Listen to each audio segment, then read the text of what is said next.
Geoengineering scientist terrified of projects he helped create, an excuse for weather modification programs. Dr. Matthew Watson from Bristol University in the UK told the media recently that he's terrified by many of the geoengineering projects currently in the works to thwart man-made climate change, a phenomenon being hawked as an excuse for weather modification programs by many in mainstream science as a threat to humanity. But see, the projects going on worldwide are admitted, but the details are secret. The patents are public that they add the barium salts, aluminum dioxide, and some radioactive isotopes to the kerosene jet fuel. Then the pilots, everybody don't know what's going on. The airlines don't even know what's going on. And then they become aerosolized dispersal units.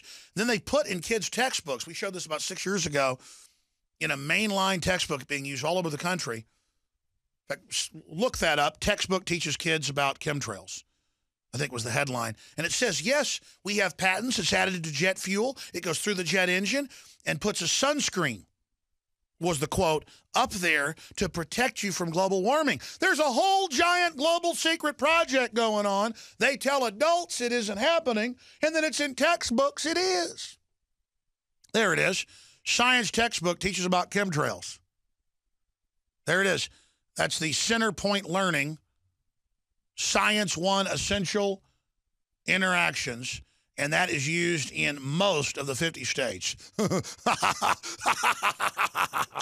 You talk about frustrating, folks. I still get emails saying I'm a liar, that they don't have goats that are part spider that produce body armor, when I did the first interview with the guy before there was ever even in the news in 1997, and listeners thought it was a fake interview with the CEO in upstate New York with thousands of spider goats with the Department of Defense program.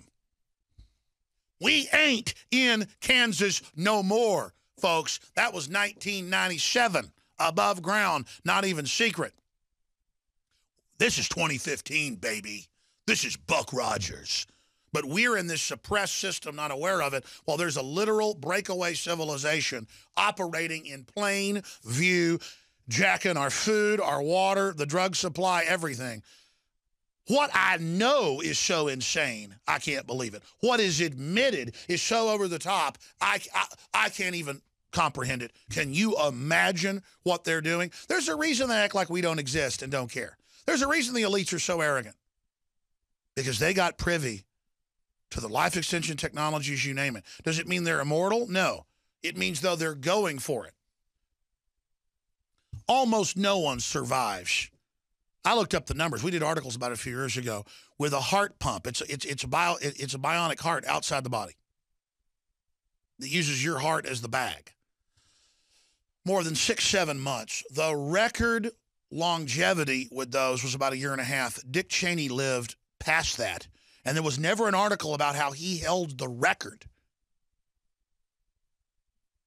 And he went out and did all these PR pieces on C-SPAN, you name it. They had like some 2-hour special about Dick Cheney's heart on C-SPAN. In fact, I think that was the name of the special. I watched the whole thing in a hotel room on a journalist trip.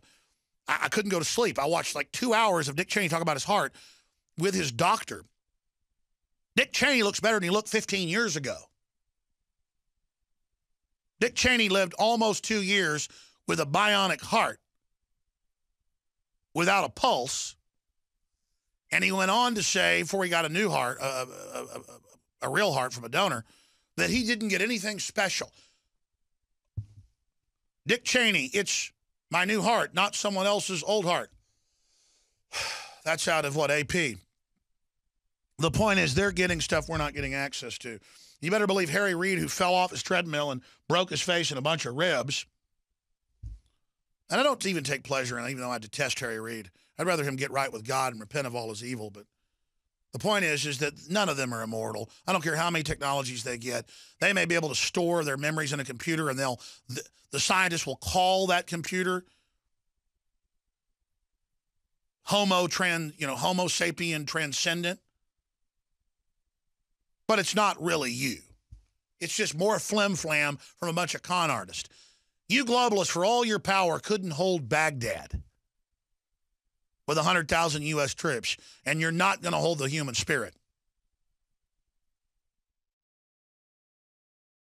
You are watching the best of the Alex Jones Show, weekdays from 11 a.m. to 2 p.m. Central. Watch live at Infowars.com/show or become a member of InfoWarsNews.com and help us take resistance to the next level.